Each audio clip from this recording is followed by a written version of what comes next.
socially distance, but I think people really struggled with simple things they could do to protect their mental health during a tough time.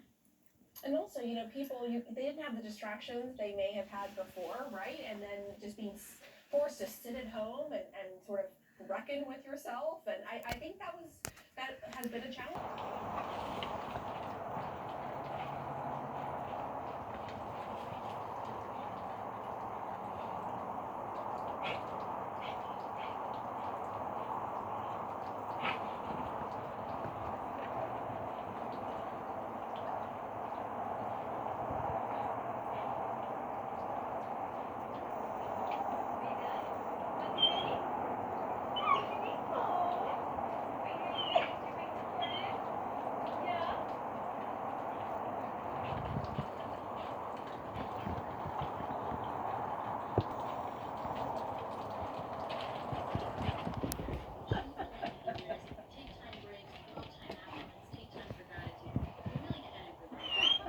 And you got to set boundaries. That's the bottom line, which is what you did with that auto reply. How do you measure happiness? How do you know? Oh, sweetie, we gotta wipe your paws.